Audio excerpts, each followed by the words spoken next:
I want to confess to you that I read this particular passage, I would say about 3 or 4 months ago, and it was part of a devotional that comes across my way to the internet, on email.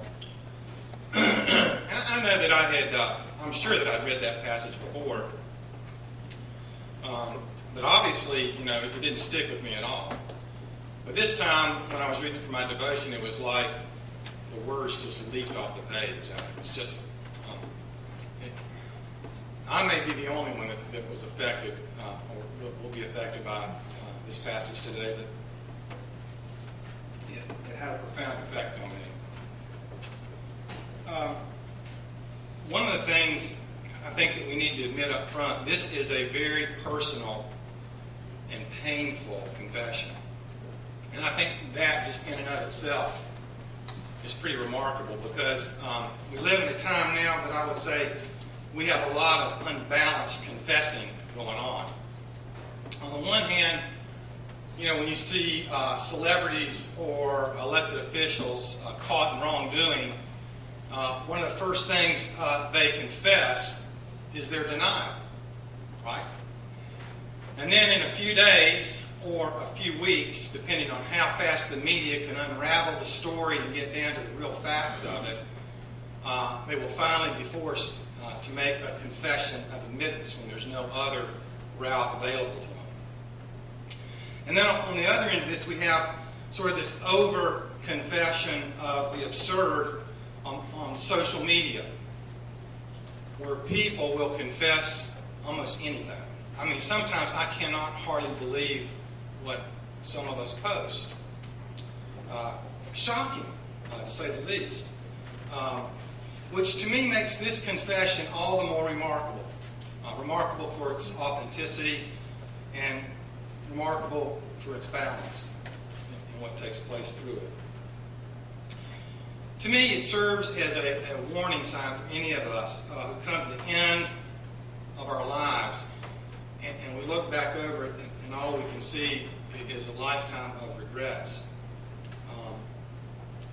And the first confession that is made in what Diane read to us is this: how I hated discipline and how my heart spurned correction. Discipline and correction mean in Hebrew pretty much what they do in English, and they are always associated and applied in family situations, particularly by parents and children, because that was the design, that the correcting and the discipline would begin for every one of us in our own homes with our parents or by our grandparents. That was the plan. And it was all part of what we also read in Proverbs, which is called the training process. Train up a child in the way that they should go, and when they get old, they will not depart from it. Train up a child in the way that they should go. So that the training of discipline and correction will be personalized for every single child by their parents. It will be, if you will, personality appropriate for that particular child. But it's not just as children that we encounter discipline and correction in our lives. In fact, throughout all of our lives, God disciplines and instructs us, also corrects us. And the author of Hebrews writes about that. This is what the author shares. No discipline seems pleasant at the time, but painful. Can I get an amen? Amen. Later on, however, it produces a harvest of righteousness and peace for those who have been trained by it. Those last few words are pretty insightful. You see, apparently, discipline and correction only works for us if we are willing to be trained by it, to be shaped by it.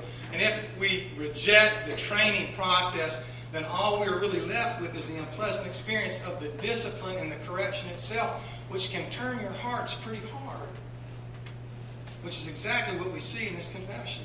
How I hated discipline. How my heart spurned or rejected correction. The attitude of the confessor is revealed in those words. Hated, spurned. That resulted in a second confession. I would not obey my teachers or listen to my instructors.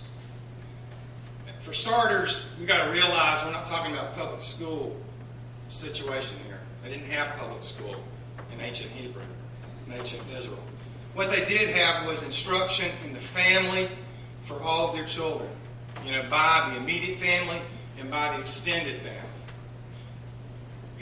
Nearly every home or household in Israel was multi-generational. So you had a variety of instructions going on based on life experiences from the family, from the extended family. And the extended family was probably pretty close by, probably in the same virtual neighborhood, pretty close by. But they were also then, just as it is now, life itself becomes a kind of a teacher and instructor and a disciplinarian for us as well, too. And life creates experiences and potential relationships with other people outside the family.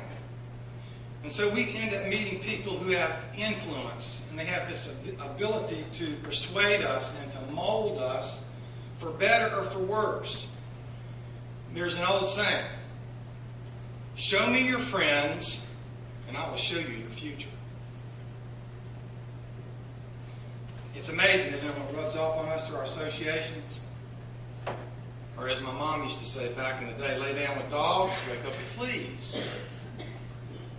Not obeying the wisdom of our teachers, excellent teachers, good moral, ethical teachers, whether they're family or whether they're actual teachers, kind of ups the chances of us being persuaded by carnal counselors or worldly counselors throughout our life.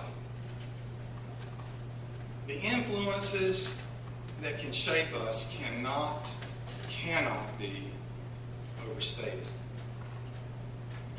We and we alone are the gatekeepers of our hearts. Proverbs once again says, above all else. How important would that be, above all else? That's pretty important, isn't it? Above all else, guard your heart, for it is the wellspring of life. If we don't guard what comes in and goes out of our hearts, no one else can do that. Just us. And either we guard it good or excellently, we will live well. But if we don't, then we have a slow, moral, ethical, and spiritual death throughout life. The third confession comes at the very end of what Diane read for us. And really what I did when I was reading through here is I kind of read that last confession, and then I read the very first verse of what Diane read. And to me, they were kind of like bookends. Let me share it with you. At the end of your life, you will groan when your flesh and body are spent. And then the third confession. I have come to the brink of ruin in the midst of the whole assembly. As I weighed out those passages, I had this sort of dilemma inside of me. I was trying to rationalize what's the point of the takeaway from all of this. And at first, as I bounced what was in there and tried to weigh it out, my first thought was, well, maybe this is a person who's lived a life of hypocrisy. All of their life, they were surrounded by good, moral educators, teachers, disciplinarians, people who tried to shape them and mold them, people who were of the assembly of God. And then they just rejected that. While they might have associated with them, they never accepted the teachings, never were shaped and molded by them. And I thought, well, that's kind of harsh. It's kind of stretching it a little. And I got to thinking about it, well, maybe what this really is sort of an end of life plea for mercy from God. That you know you're about to die, your health is failing, your body is weakened, and you go back into the assembly of believers and you make a heartfelt confession asking God to forgive you for your bad choices in life. And I kept wrestling with those, and I just couldn't figure which way to go with it. And And then finally, it was like I had this little voice that said, does it matter?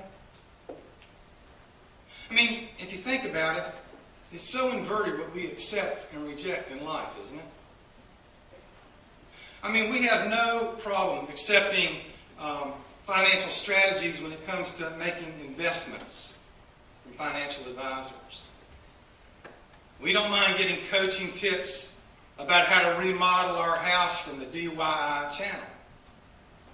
And we don't mind watching chefs teach us how to cook and cut and arrange food from the Food Network, do we?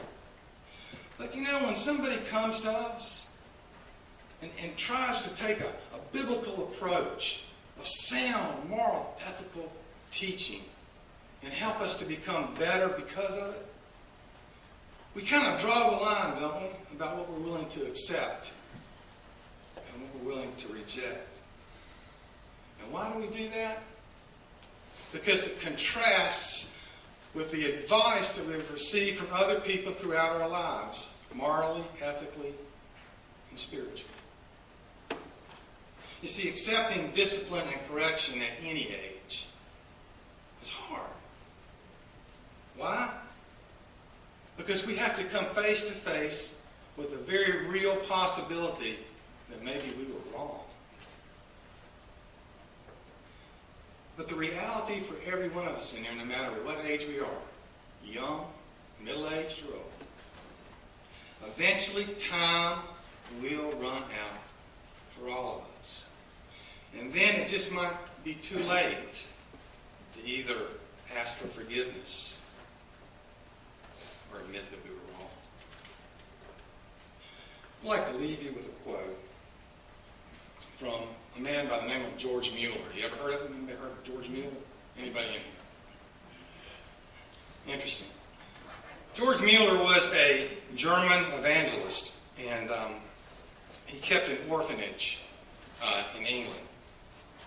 It is estimated that over his span of running the orphanage, that he took care of over 10,000 orphans.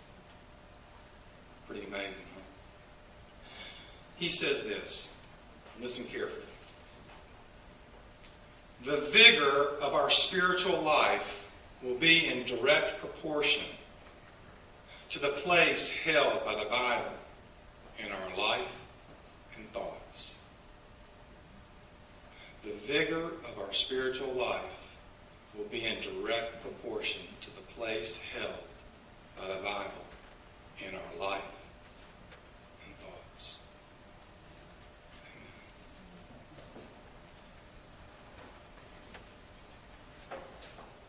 Amen. We invite you now to prepare your hearts and your minds as we